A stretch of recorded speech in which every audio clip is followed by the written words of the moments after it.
Hello တရားတော်နာများရှင်မပွားများရမယ်။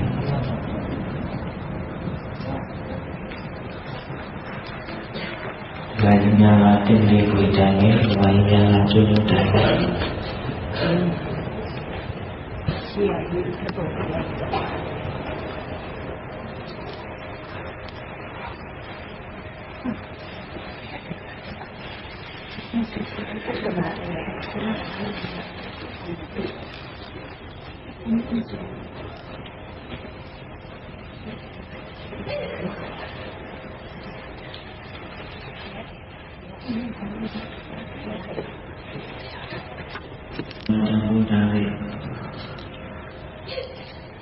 အပမဒေနသမာဓိတအပမဒါဆိုတဲ့ဒီတရားဖြင့်ဒီမိခန္ဓာမှာသင်္ချာဖြစ်ပေါ်နေတဲ့ယုံနာသဘာဝတရားတွေအပေါ်မှာမမကန်ကန်သိအောင်သိထားပြီးတော့နေခြင်းဆိုတဲ့မိမိရဲ့လုပ်ငန်းစဉ်ကိုဆုံးအားရှိသမျှကြိုးစားကြမယ်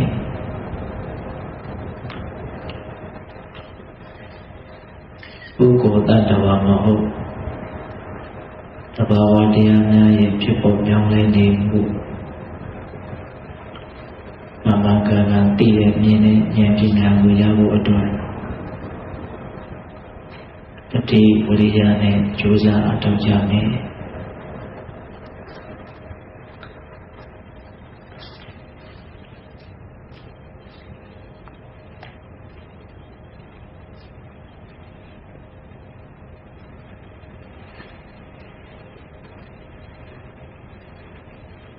တာမအချိန်လေးမှာလာမတို့အချင်းတွေကဝိပဿနာသပေါက်ပြန်မှားရင်မှုတွေနဲ့တင်နေကြတာတဉာဝိပဿနာသအမှတ်မှာစေတဝိပဿနာသအတိမှာဒိဋ္ဌိဝိပဿနာအမြင်မှာအဲဒီအမှားတွေကဘာရှောင်လို့လွှမ်းမိုးပြီးတော့နေလာအမြဲတဲ့သဘာဝတရားကိုမြဲတယ်ဆိုတဲ့အမှန်မှအတိမှအမြင်မှဆင်းရဲတဲ့သဘာဝတရားကိုချမ်းသာတယ်ဆိုပြီးအမှန်မှအတိမှအမြင်မှ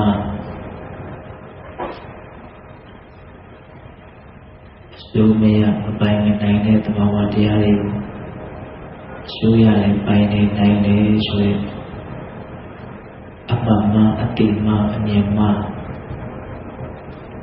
မတင်နေတဲ့သဘာဝတွေကိုတင်နေတယ်ဆိုရင်အမှန်မှအတိမှအမြင်မှမာစနမျိုး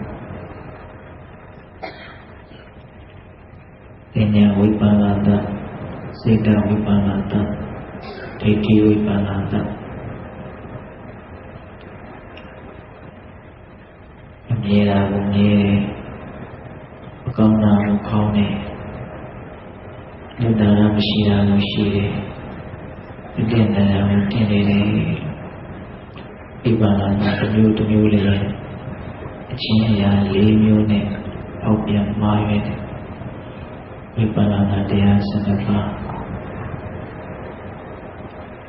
အဲဒီမှားရဖို့ဝိပဿနာတရားတွေနဲ့နေနေတဲ့နေထားမျိုးတွေကနေသမာဓိဋ္ဌိအမြဲမှန်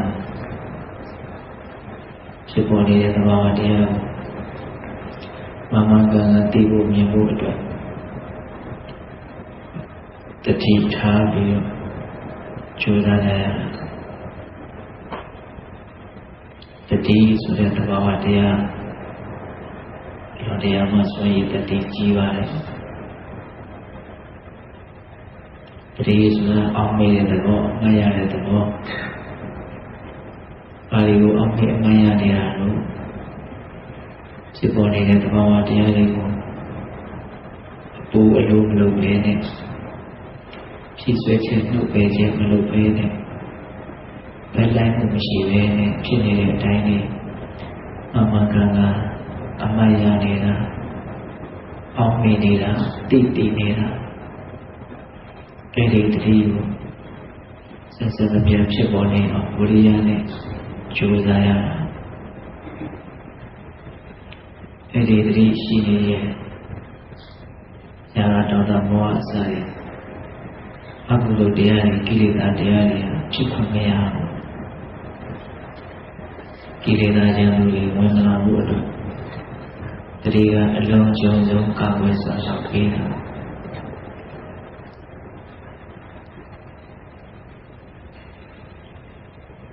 တတိမရှိရဲ့ဘယ်လိုအခြေအနေမျိုးမှမရှိဇာတော်တော်မောဟတွေကဖြစ်ပေါ်နေတာတမျိုးမဟုတ်တမျိုးဖြစ်ပေါ်နေတာတတိရှိရဲ့အကုသိုလ်ဖြစ်လို့မရယုံညံ့တာတွေဖြစ်လို့မရအကုသိုလ်ကိုတားဆီးပေးတာတတိဒီအကုသိုလ်ကိုတားဆီးပေးရုံမျှမကဘဲနဲ့မြင်မြတ်မှုကောင်းမှုအရေးအသေးရှိတဲ့တန်ဖိုးရှိတဲ့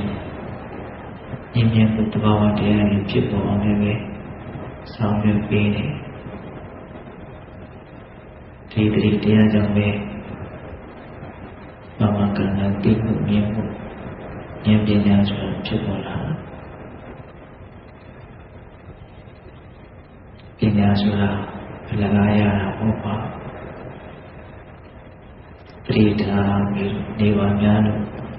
နားလည်မှုရှိလာတဲ့သဘောကိုပညာလို့ပြောတာ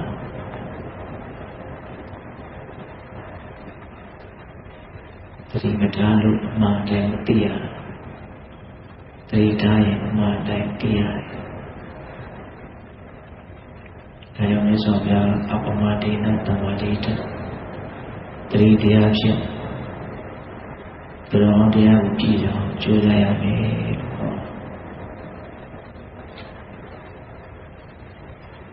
ပမာဒမိမိရောဩဝဆန္ဒနေလာတဲ့အခြေအနေကအတိုင်းစားရှိများတော့အပမာဒတတိနဲ့နေတဲ့အချိန်ကအနုတ္တရာမှာနေခဲ့တော့ဒီဉာဏ်ပညာကိုရဖို့အတွက်တတိထားတဲ့လုပ်ငန်းကိုလုပ်တဲ့နေရာမှာအခက်အခဲအနေနဲ့လို့ရှိမယ်အလေးချိန်ရှိတဲ့အတွက်ကြောင့်ကြံ့ကြံ့မှုမရှိတဲ့အတွက်ကြောင့်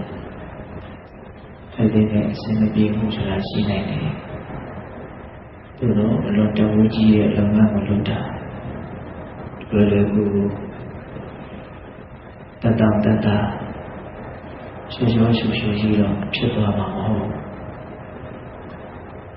ကြိုးစားရနိုင်မယ်အားထုတ်ရနိုင်မယ်အဲဆိုဗျာ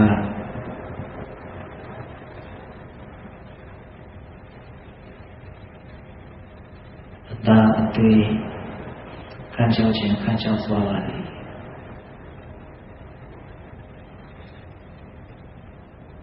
ယူအကျိုးအရှိမြကျွေးရင်ကျွေးပါစီလုံလောက်ရည်နဲ့အားထုတ်လို့ရနိုင်ကောင်းတဲ့အရာမှန်ဘယ်ရမချင်းဘယ်တော့မှမလျှော့ဘူးလုံလောက်ရည်အဲ့လိုပြင်းပြင်းထန်ထန်ထက်ထက်တန်တန်ထားရမယ်ထိုက်တဲ့ဝေဒနာနဲ့တွေ့လို့လည်းစိတ်မဖြစ်ပါနဲ့ဒီခံနိုင်တဲ့အရေးအသွေးတွေမြင်မှကြိုးစားမှာ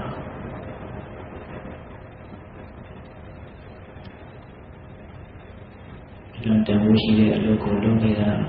ယုံကြည်တဲ့တရားတရားကြိုးစားအထုံးပဲရှိတဲ့ဝိရိယတရားမမကအောင်ပြီးအမှန်ရတယ်ဆိုတဲ့ပฏิတရားစုဆိုင်နိုင်တယ်ဆိုတဲ့သမာဓိတရားသိမြင်နိုင်တယ်နားလည်နိုင်တယ်ဆိုတဲ့ပညာတရားသတ္တဝိရိယပฏิသမာဓိပညာ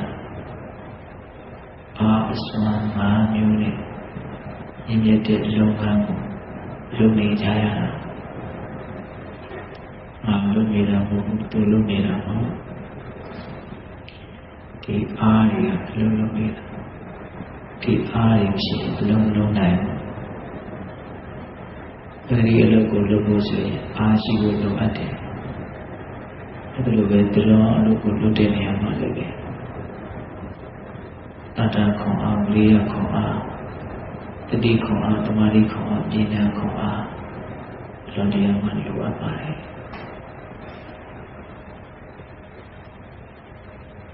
ဒါကြောင့်ဘယ်လိုတဘာဝတရားတွေပဲဖြစ်ပေါ်လာတာပုဂ္ဂိုလ်တ attva သဘောမဟုတ်ဘူးတဘာဝတရားတွေပါကနဲ့ဉာဏ်ပညာကိုခြေကပ်ပြီးတတိထားပြီးနေပါ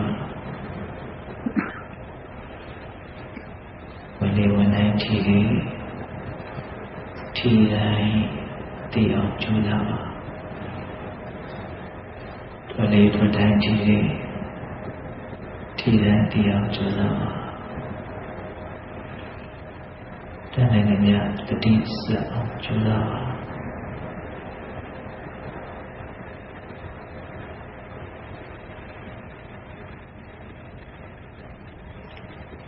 ယထာအာကာရဒုက္ခနာဝိထေတမတိဝိသတိဧဝံအဘာဝိတံစိတ်တံရာဂောတမတိဝိသတိအိယမူကိုစအောင်မူမထားလို့ဆိုရင်မူရည်ယူမယ်တတိတရားဖြင့်မိမိရဲ့စိတ်လုံခြုံမှုရှိအောင်စအောင်မူမထားရင်ဉာဏ်တော်နဲ့ဆန့်ရှင်းကိလေသာမူရည်တွေရှုမယ်တရားတတိကိုစအောင်ကျိုးလိုက်အောင်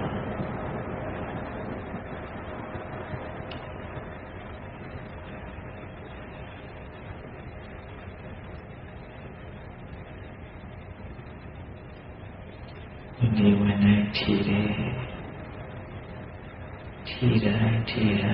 ဒီပါဝင်လေတစ်ခုတွင်မှာထိမှုတွေဟောရဆင်းစနပြဖြစ်ပေါ်သွားတာထွက်လေတစ်ခုတွင်မှာလည်းပဲထိမှုတွေဆင်းစနပြဖြစ်ပေါ်သွားတာ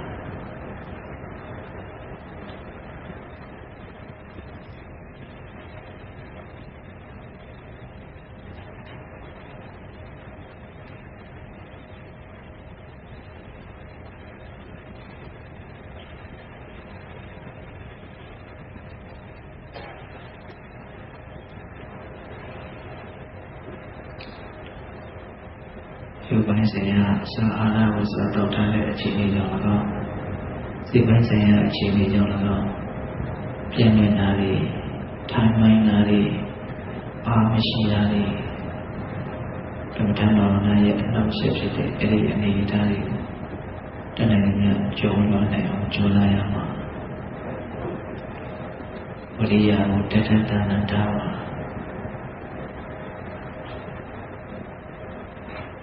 တဏှာနဲ့များတတိချင်းစက်ရအောင်ကြိုးစားပါ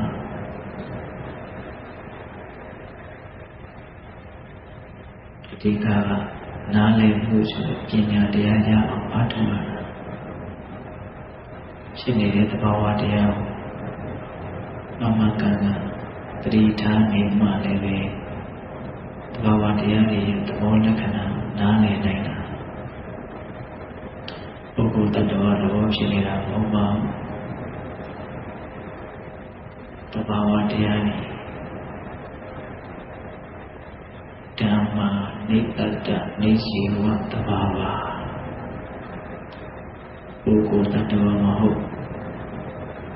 အတ္တစီဝအတ္တသဘောမဟုတ်ဓမ္မသဘာဝတရားတသက်ဖြစ်ပေါ်နေတာ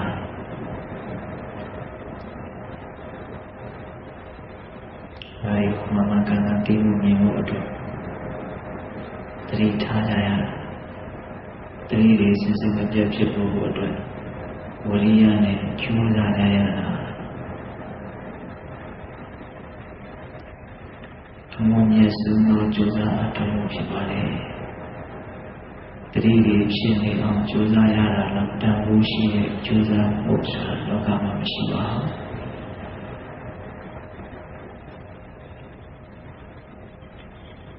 ူးတန်ရလုံးမာရွေးတဲ့ကြိုးစားအထောက်အကူတွေနဲ့အချိန်ကုန်လာခဲ့ရတာအမှန်တရားကိုသိဖို့အတွက်ကြိုးစားအထောက်အကူဝိရိယကအလုံးမနေခဲ့တယ်အကြောင်းမျိုးမျိုးကြောင့်အမှန်တရားကိုသိဖို့အတွက်ဝိရိယတွေထုတ်ဖွင့်ရနေတယ်အစွမ်းတတိတွေကရှိနေပါတယ်ကြိုးစားပြီးတော့အားထုတ်လိုက်ဖို့ပဲလိုပါတယ်ဝိရိယတတ်တွေလည်းရှိနေပါတယ်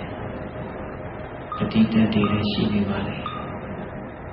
တတ်နိုင်မြတ်အသုံးချပါ